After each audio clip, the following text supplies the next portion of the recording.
Good morning, everyone. I am Sanjay Joshi from School. यहाँ पर बात कर रहे हैं हम आज एक महत्वपूर्ण विषय पर। आज हम यहाँ पे बात कर रहे हैं कि राम भगवान का मंदिर जो बन रहा है 22 जनवरी को यह मंदिर का निर्माण हो रहा है और उद्घाटन भी 22 जनवरी को है। तो आज हम ये बताना चाहते हैं कि 22 जनवरी भगवान श्री राम का इतना महत्वपूर्ण क्यों दिया जाता है, क्यों हम भगवान राम को एक आदर्श के रूप में जान रहे हैं। तो आइए मेरे साथ हम यहाँ हमारे बच्चों के साथ कुछ वार्तालाप करते हैं, जिसके बारे में यहाँ पर बातें हो रही है कि भगवान राम हमारे आदर्श क्यों कहे गए, क्यों भगवान राम को हम एक अच्छा जीवन जीने वाला इंसान मानते हैं। वो ऐसा जीवन उन्होंने क्या किया कि वो आज सभी हिंदुओं के एक प्रणेता स्रोत बन गए हैं। हिंदू धर्म भगवान राम के नारे से आगे बढ़ रहा है। जय श्री राम, जय श्री राम, जय श्री राम करके कहा जाता है कि भगवान राम के मंदिर में सब उत्साह से काम कर रहे हैं। कुछ ऐसे लोग भी वहाँ पे काम कर रहे हैं जो पैसे वाले हैं, करोड़पति लोग हैं, वो भी अपना काम धंधा छोड़कर 3-4 महीनों से वहाँ पे काम कर रहे हैं। तो वो काम क्यों कर रहे हैं, क्यों भगवान राम के मंदिर में अपने सहायता दे रहे हैं। तो मेरे उनके साथ बातचीत हुई तब उन्होंने बताया कि हम भगवान राम की सेना है। जैसे कि पहले के समय में वानर सेना थी और भगवान राम के लिए उन्होंने पुल तैयार कर दिया था और युद्ध लड़ा था, और एक कहा जाता है कि अच्छा काम करने में उन्होंने अपना सहयोग दिया था। तो उसी तरीके से हम भी भगवान राम की सेना में से वो वानर है कि जो भगवान राम के काम के लिए हम हमारा सहयोग देते हैं। तो ऐसे लोग भी यहाँ पर है। तो आज हम ऐसे ही मुद्दों पर यहाँ पर बातचीत कर रहे हैं बच्चों के साथ कि क्यों हम भगवान राम को एक आदर्श के रूप में जानते हो। आइए तो हम बात करें भगवान राम हमारे आदर्श क्यों है इसके ऊपर।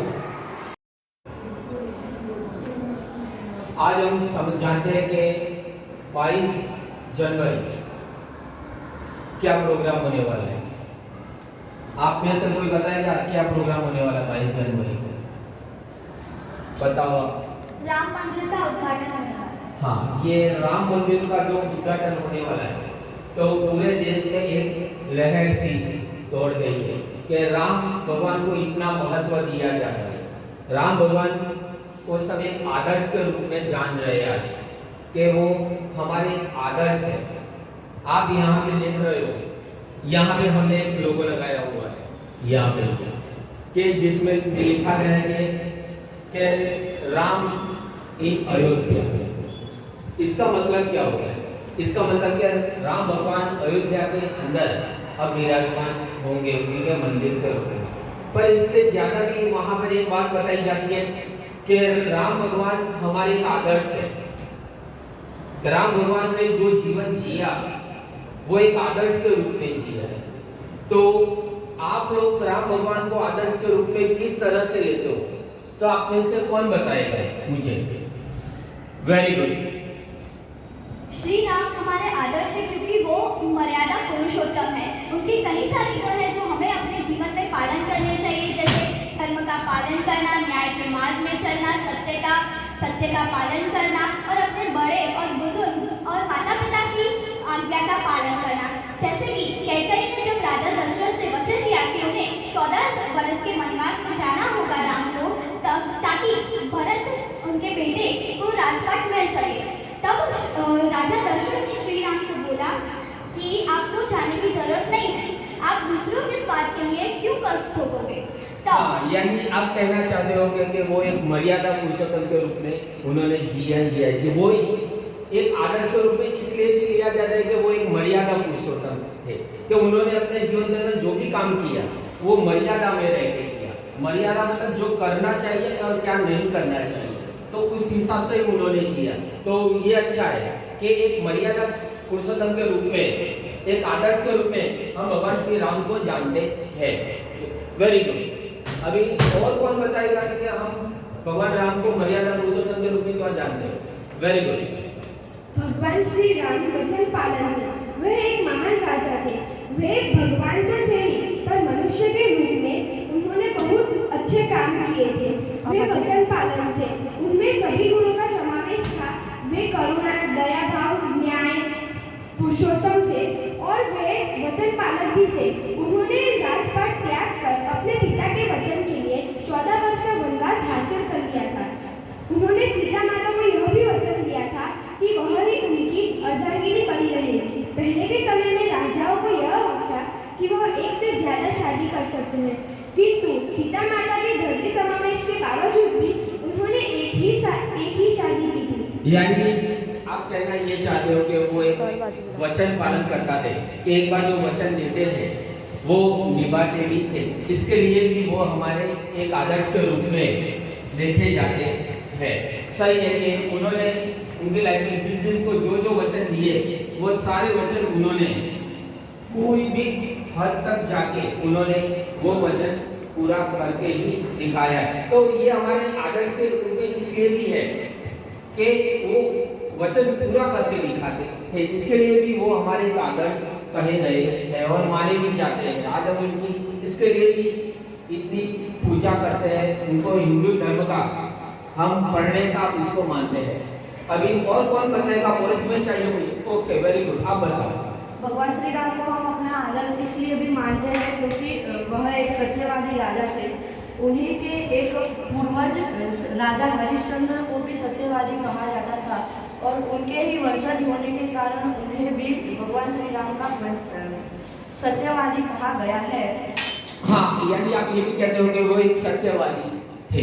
सत्यवादी का मतलब होता है कि वो सच बोलते थे और उनके वंशज जो थे हरिश्चंद्र, उनकी प्रेरणा लेकर वो भी पूरी लाइफ अपने जीवन में सत्य ही बोले, बराबर।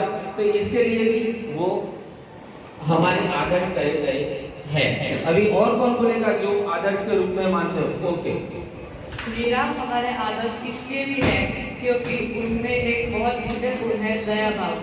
वो कोई भी हो, भले ही इंसान हो, दानव या शत्रु, वो सब पे दया दिखाते थे।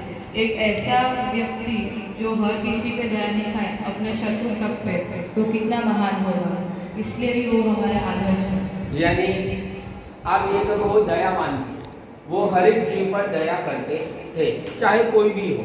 कि उनके ये ऐसे तरीके से उन्होंने जीवन जिया, इतनी दया रखते थे कि वो अपने दुश्मनों पे भी दया रखते थे, कि वो अपने दुश्मन को भी बार बार माफ कर देते थे। तो उनके दिल के अंदर माफी सबसे पहले पड़ी हुई थी कि वो हर एक इंसान को माफ कर देने में विश्वास रखते थे। वो ये समझते थे कि सजा देना उससे ज्यादा अच्छा है कि माफ कर देना, इंसान उसमें जल्दी सुधरता है।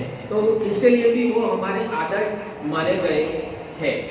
और कौन बताएगा जो भगवान राम को आदर्श के रूप में जानता हो, उनके बारे में बताता हो? Very good. सर, हम भगवान राम को अपना आदर्श इसीलिए भी मानते हैं क्योंकि वो किसी के भी गलती में उसको माफ करने में विश्वास रखते थे। और इसका सर्वश्रेष्ठ उदाहरण यही रहेगा कि जब रावण अपने साथ सीता माता को लंका ले गया था, तब भी भगवान राम बार बार रावण से कह रहे थे कि वे उन्हें माफ कर देंगे, वे सीता माता को लौटा दें। इससे हमें यह सीख मिलती है कि हमें किसी भी को भी माफ करने में विश्वास रखना चाहिए। सही है, जो भगवान राम के जीवन के ऊपर से अभी आगे बात हो गई कि वो माफ करने में विश्वास रखते थे। अभी इसके सिवा और कोई मुझे ऐसी कोई बात चाहिए कि जो आप आदर्श के रूप में मानते हो भगवान राम को? Very good. श्री राम हमारे आदर्श इसलिए भी थे क्योंकि वो मित्रता निभाते थे। जैसे कि श्री राम ने सुग्रीव के साथ मित्रता रखी थी। जब बाली और सुग्रीव का युद्ध हुआ तब श्री राम ने सुग्रीव की मित्रता को दिखाकर बाली को मार दिया और सुग्रीव की पत्नी और उसके बच्चे को आजाद किया। हाँ, यानी मित्रता के रूप में भी वो एक आदर्श के रूप में स्वीकारे जाते हैं। तो उन्होंने जिसके साथ मित्रता की उसके साथ मित्रता पूरी तरीके से उन्होंने अच्छी तरीके से निभा के बताई कि मित्रता कैसे निभाते हैं। वो भगवान राम से सीखना चाहिए। उन्होंने विभीषण के साथ भी मित्रता की। तो कोई एक ऐसा भी है मित्र उनका, उनके बारे में कौन बताएगा? Very good. ऐसा ही एक उदाहरण मेरे पास भी है, श्री राम और विभीषण की मित्रता का। Very good. श्री राम रावण के अंत के बाद उनको लंका का राजा बना दिया जाएगा और उन्होंने वही किया। रावण के अंत के बाद विभीषण को लंका का राजा बना दिया। इसलिए हमें उनसे यही सीखना चाहिए कि दोस्ती में किया हुआ वादा कैसे निभाना चाहिए। सही है। इसके लिए भी एक आदर्श के रूप में माने गए कि मित्रता कैसे निभाते हैं। तो ये हमें यहाँ पे दो मित्रों की बात देखी हुई। हनुमान जी तो बाकी रह जाएगी। हनुमान जी के बारे में कौन बताएगा, उनकी मित्रता के बारे में? सर मेरे पास भी एक श्रेष्ठ हाँ। उदाहरण है मित्रता का। श्री राम और हनुमान जी की मित्रता भी बहुत श्रेष्ठ थी। श्री राम ने वैसे ही मित्रता निभाई थी जैसे उन्होंने सुग्रीव और विभीषण के साथ निभाई थी।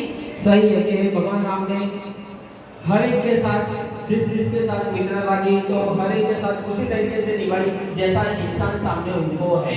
बराबर सही है। और भगवान राम को इसके लिए आदर्श माना जाता था कि उन्होंने अपने जीवन में जो जो काम किए वो मर्यादा में रहकर मित्रता के साथ अच्छा व्यवहार कर वचन पालन करके सत्य बोलकर झूठ का कभी सहारा नहीं लिया और अपने वंशज हरिश्चंद्र जो थे, जो सत्यवादी कहे जाते थे, उनके नक्श कदमों पर चलकर बराबर उनके वंशजों का नाम भी उन्होंने रोशन किया। तो ये जो था प्रोग्राम, ये मर्यादा पुरुषोत्तम भगवान श्री राम के ऊपर था कि हमने भगवान राम को एक आदर्श के रूप में क्यों स्वीकार किया। तो आप लोगों ने यहाँ पे कुछ मुद्दे रखे कि एक मर्यादा पुरुषोत्तम, दया भाव, मित्रता पे हर एक इंसान पर कहा जाता है कि माफी देना अगर इंसान से कोई गलती होती है। तो ये सारे ऐसे मुद्दे हैं कि जो हमारे जीवन में बहुत सहायक है जीवन अच्छा जीने के लिए। तो आओ चलो हम 22 जनवरी ये जो प्रोग्राम हो रहा है पूरे भारत देश में आनंदित हो रहा है, तो हम भी उसका एक सहभागी बने और हमसे हो सके उतनी, कहा जाता है कि संध्या के समय पर दिया करके हम ये भगवान राम को अर्पण करें कि हम आपके इस खुशी में सम्मिलित है। तो इसके साथ हमारा ये प्रोग्राम हम खत्म करते हैं। आभार।